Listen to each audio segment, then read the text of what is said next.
All right, everybody, we are back at it once more with chapters 15, 16, 17, and 18. My apologies, we didn't get a chapter recording in last week, so I'm going to put all 4 chapters on this week, give you a quick review before you guys go into your final here on the weekend, your final exam, this weekend. So I'm going to get after it right away. So first things we're going to look at is chapter 15, which there it is. So going into this chapter, we're getting to the last 4 of the book, and we're obviously more into the service side of things. So we're looking at the audiovisual requirements and what kind of things are going to be asked for by your clientele. So first off, let me apologize too. I've kind of got the baseball outfit on tonight. We had practice. My son's had practice tonight, so usually I have the collared shirt on. So my apologies for dressing down a little bit, but I want to make sure I get this into you guys. So what types of audiovisual packages do we have? Well, again, it's going to vary upon the hotel and the size of the hotel, size of the ballroom, what its needs are. You're going to have sound system packages, obviously everything from speakers to built-in to these massive concert type arrangements. It's just going to depend upon the size of the hotel. Mandalay Bay in Vegas is going to be able to do any kind of light show, sound show you could possibly imagine. The Fairfield Inn in Mount Vernon, Illinois is probably going to have an in-house speaker system if they're lucky. So again, this is all going to depend upon what kind of property you're at. And as I always say, the book does a great job of giving you a lot of detail. So I'm going to kind of skim over the highlights, but make sure you're reading these chapters to get the details and everything. So again, we talked about sound systems. And the book's going to go through as far as setup goes, attendance, safety, making sure cables are taped down, how far away the first speaker should be from the first table of individuals, close to the screen, back of the room, front of the room. They're going to walk you all through that, okay? On those same lines, you have lighting. What kind of lighting requirements? We talked a little bit about this before, whether it's lack of lighting or the need of lighting. And I think I used the example at the Crown Plaza downtown where when we did audio visual, we had to take into account these beautiful stained glass windows we have in Union Station. We can't control what light comes in. And so there are times that our screens could get flooded out because there's too much light. Same thing, a nighttime reception in the Grand Hall, we've got typical mood lighting, if you will, but let's say we have a silent auction. We need to be able to see everything that's out, or there are displays that are to be read or to be enjoyed. We may need more lighting, something brighter to really bring up everything that we're showing. So again, you're going to go into that. And that's going to vary again upon the hotel and the needs and the kind of clients you guys have there. So screens, the book does a fantastic job of getting into the details of the screens. And again, most hotels anymore, your big convention hotels, are going to have an AV department. That's either going to be somebody in-house from a standpoint that they're employed by the hotel, or they're a third-party audiovisual company that will come in, be stationed there, but they're not employed by you. Typically what will happen is whatever their pricing is, you'll make say 60% off of that and they keep 40%, or vice versa, just depending upon how the contract's arranged. So again, Marquis Audiovisual is a pretty big one in downtown Indianapolis. So again, you're going to see them in a lot of the hotels. And that's really kind of nice because I think the book describes kind of whether or not you would want to take it on yourself or let the AV company handle it. There's a lot of investment that goes into being being your own AV company. You've got to keep things up to standards. You have to have the cutting edge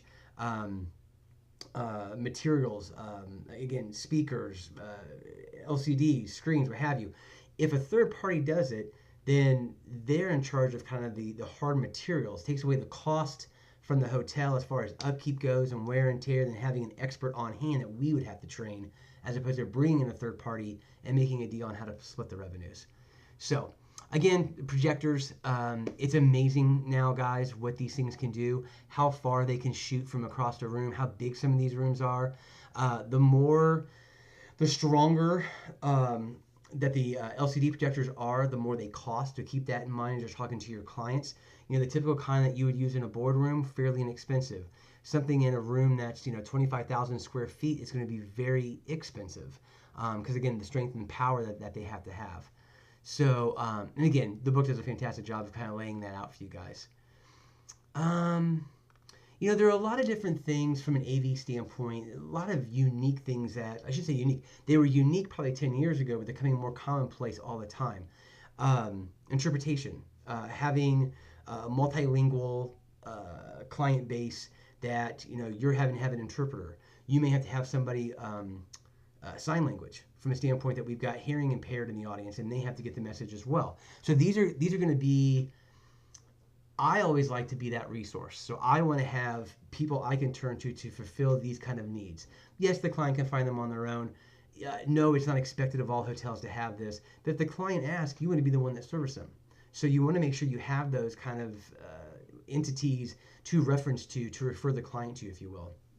The other thing you're going to see a whole lot more of is the virtual conferencing, and we saw this a lot in the last 3 years, where it might be that this region, Indianapolis, is meeting in our location, but they're being tapped into a virtual meeting for Hong Kong, for LA, for what have you. And so there's a lot of collaboration that's going on. There's a lot of sharing of ideas. So they got one region together, and instead of taking us all to one big location, the different regions came together and they did the virtual meeting. So that's becoming very, very popular, as well as recording of meetings so they can be played back later on.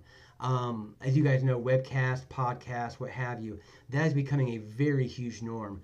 And I think for I know the clients I had, it's great for them to be able to put this up on their website, on their Facebook page, to show potential clients what they're missing out on. But also, if it was a learning experience, say it was an education process for employees worldwide, it's a chance for me to go back and reference it again. Okay, I was there, but I don't remember everything about the lecture. Let me bring it up 10 minutes in. Yeah, that's what they talked about, the new CAM design and how I'm supposed to use it. So you're going to see a lot more of that. Again, with social media and internet usage in general, we can do so much more now than we did 10, 15 years ago. So that's going to constantly develop. And really, the last couple of things in this chapter, charging for AV, this is going to come down to usually the hotel, probably your GM, your management group, in conjunction with your DOS, are going to sit down and set pricing, as well as with the AV companies, to kind of come up with what will the market be able to take on, what's the cut for each entity. The hotel is getting so much profit, the company's getting so much profit. But you guys would be amazed how expensive AV can be. So this is not something to be taken lightly, either from the sales side or from the client services side, as this becomes a major cost for a lot of meetings. And again, if you put yourself in the client's shoes, their message has to be received. If it's shoddy sound system, a poor LCD projector, anything along those lines, and the message can't be received by their attendees, well then now we all have a problem. So this becomes a very, very important part for you as a sales manager to know what the capabilities are of all of your AV equipment and how you would recommend them to the client. Yes, they're budget conscious, but you also have to tell them, look, this is right in your wheelhouse from a cost standpoint. However, for what you guys are doing, 1,000 people in this room, you really ought to have this for the kind of quality that you want. And then you put it back on the client to make that decision. But again, we always want to be as educated as possible so that we can present our client with the best options available. So that is chapter 15. These last 4 chapters are fairly quick, and again, a lot of details, but also a lot of things that you can reference back to in most cases once you're on the job, if you will. So bear with me just a moment here. All right, so now we're in the chapter 16. We're talking about admission systems and other services. So what's an admission system? Well, for your convention type hotels, it can be a number of different things. So typically it's how they control registration. Registration could be controlled at the hotel level, probably not the hotel level, most likely at the convention level. It can go through a third-party planner, can go through an association, can go through a company, what have you. So this is not a room registration. This is the delegates or the attendees telling the convention that they're going to be attending. Now, a lot of times with these systems, what they will do is tie in a link to the hotel or even a link to airfare if they have a deal with, again, they're coming to Indianapolis, they know they're using 4 downtown properties, all 4 properties are listed. They have American Airlines as a sponsor, so they want people to book there, and they have a special rate already, and they'll link that to American Airlines. Doesn't mean you have to use that, but that they're getting a discount, obviously, for going through their channels. They'll register for what classes they're going to attend to, what meals they're going to go to, oh, if they're giving out T-shirts, what size T-shirts they wear. Do they have any guests with them? Are they interested in getting advertising material? It might be in this system. I've seen a lot of these for trade shows. If that's how you'll register with what booth you want to go to. We talked a little bit about reverse trade shows, where instead of me setting up a booth as a hotelier, the planner has a location and I'm coming to see the planner. So again, this registration system can actually help handle that. And again, these systems are absolutely unbelievable what they can do. But so they can help arrange what the schedule would be for both the planner and, say, a hotelier on who they're going to meet over the 2 or 3 days. So, what else do they do from this? Well, again, we talk about assigning classes. So I know what classes I'm going to go to, I know what meals I'm going to go to. So that helps us in 2 different ways. Number one, we find out that a class is incredibly popular. This class is supposed to be in a 1,000 square foot room set for 50 people. Well, lo and behold, this topic got hot. And now there's 600 people that want to come to this. Quick change, he or she gets bumped out of the small room and into the large ballroom so we can make sure we filter enough people in there. Now let's say it's a meal function. Well, we want to make sure that everybody who comes to our meal, we know registered and paid for the meal. Hence, they're getting a ticket. So in our system, it's going to say, has paid for lunch on Tuesday, dinner on Tuesday, the reception on Wednesday night, breakfast on Wednesday, lunch is on their own, and Thursday's final dinner. They'll get tickets for all those. And when they come to registration, they'll be given tickets for each one. They'll turn those in when they go to those meals. That allows us to make sure we get a count of who actually came and to make sure that those who are there are ones who paid for the meal. You can also register for your exhibits this way as well. I come in and say I'm not only attending, I want to be an exhibitor as well. I want this, and this. Again, I get sent different information, making sure I can register for my booth space. I need pipe and drape. I need a power drop. I need internet. And all of that will be in there. So again, these systems are quite impressive, and anymore. Not only is it helping with the organization of the actual convention or say said meeting, it's a lot of times very helpful for feedback, as we can reach back out to our clientele and start to get what was good, what was positive, what wasn't, rank the classes you went to, and then we start to get a better understanding of our attendees and how we want to take the next convention and what their needs are, make sure that our speakers match up, their food that they like, the entertainment, the environment, what have you. So other things other services that we offer, and again, this is going to vary upon the hotel. Signs and notices. Some hotels will do printing services for companies or for groups or meetings that are coming in, where they can have signage, how the signage has to be hung, how big it can be, how heavy it can be, what locations are available. So again, all of that will come through your client services manager, and usually they have almost like a menu of what they can offer. And again, it would depend upon the size of the hotel you're at. So, other things that I know we offered at the hotel I was at, you might get a convention headquarter room, or we're going to go ahead and provide you a complimentary computer and printer in that room, maybe free Wi-Fi, maybe a free power drop if you're going to have to do charges off of a credit card. There could be, guest packages or guest amenities or gifts that the convention is leaving for every single guest. We're going to arrange that to be dropped off at their rooms or hanging on their doors, or if it's a letter so underneath the door, there's a cost for that. Usually it's $1 a drop. So, do they need special telephone lines throughout? Again, we're talking about credit cards, access to different internets. Do they need a hard line because this is a secure private line? Can they use the wireless? Again, those kind of things are all going to be discussed with your your client services manager. I get caught in the crown world. Again, printing, decorations, entertainment, these are all things that your clients can come to you for. Sometimes the hotel offers it. Sometimes the hotel is going to have a third party they're going to reference to. Again, you'll know that, but you always want to have an answer to send them somewhere, and usually somebody that you guys trust. Now, another thing you're going to see more of, and these are usually your boutique hotels or your resort hotels, is that you'll have guest or companion programs, and these are fascinating. And unfortunately, I've never been at a hotel that I've gotten to do something like this for, but you'll see that basically a lot of your resort properties is if a company is coming in for a meeting at, say, Boca Raton or, pick any of your exotic locations, and there is a true meeting aspect to this. So there might be fun and games, but there also are things that just the attendees need to come to. But the company wants to make sure that this does have a fun element, a reward element to it, So they're asking that they bring spouses or significant others or their children. And so while meetings are going on, while the attendees are going to maybe 4 or 5 hours of meetings, they want to have fun and games to do for the family members who aren't attending the meetings.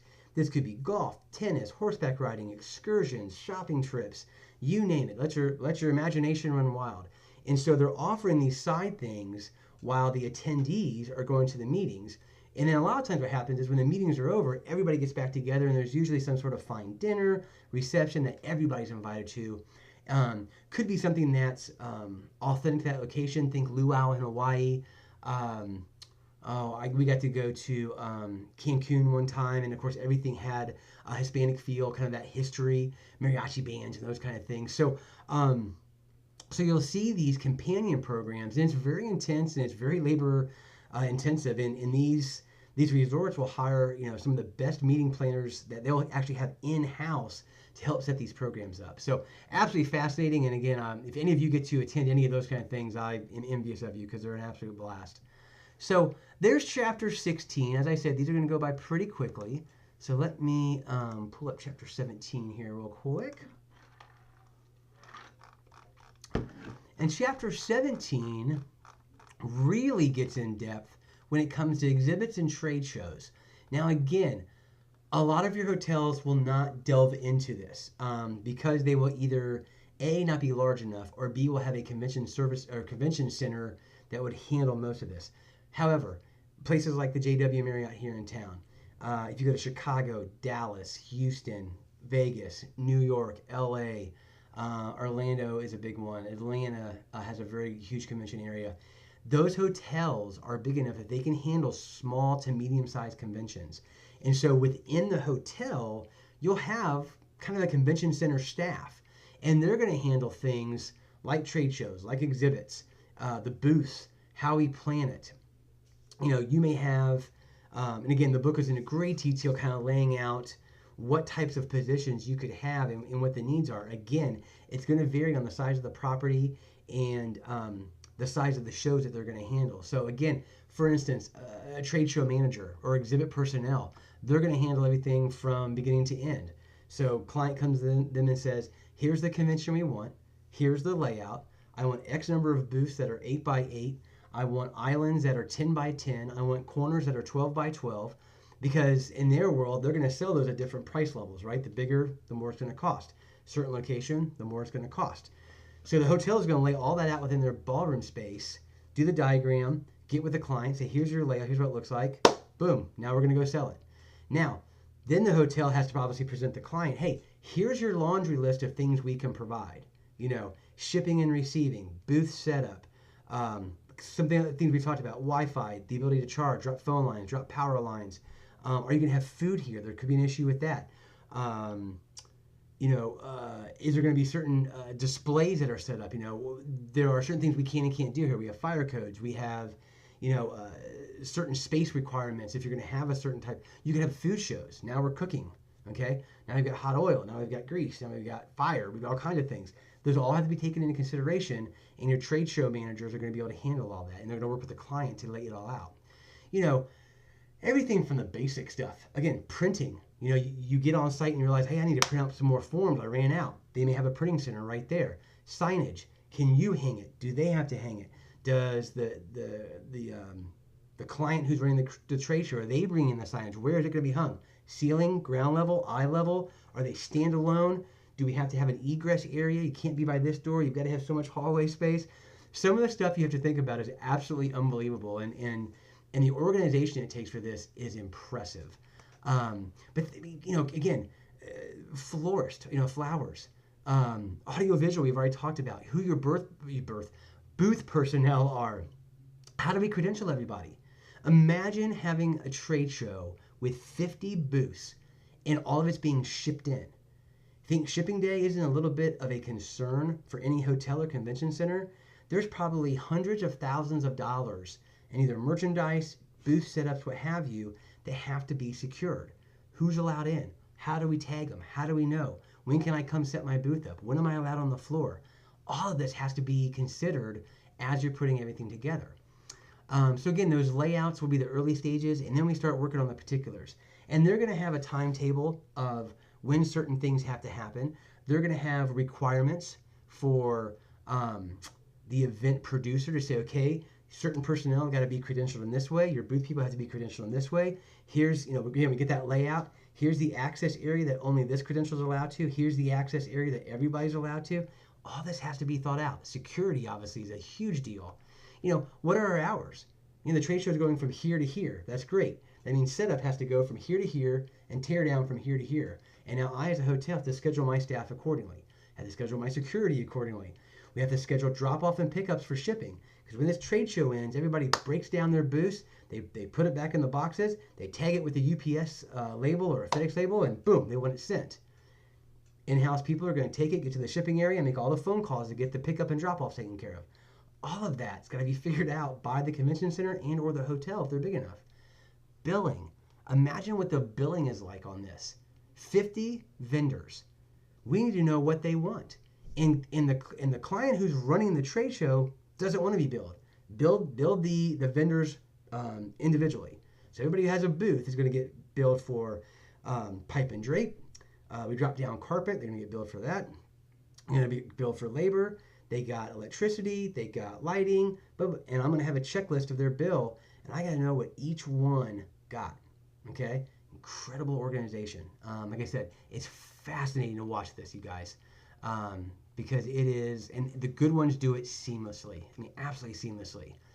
So that kind of gives you, again, a quick rundown from a convention standpoint. The book, again, always goes into great detail. I suggest you guys read this. It is a true indication of what these jobs are like, and it really, really gives you a great understanding of the responsibilities that these convention centers have and these hotels, these massive size hotels that run these kind of conventions and exhibits and the like. Excuse me. So that's chapter 17. We got one more left.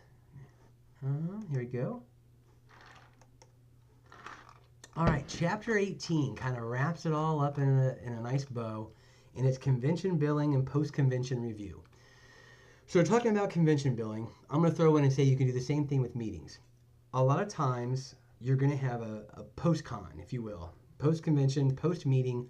We want to sit down and say, client ABC, what did we do right? Where did we knock it out of the ballpark? What did we do wrong? Where can we improve on? Where did we drop the ball? Where were the glitches at? Let me know. We're going to go over their bill. Okay, here's what we had you guys down for. You had this much AV, this many overnight rooms.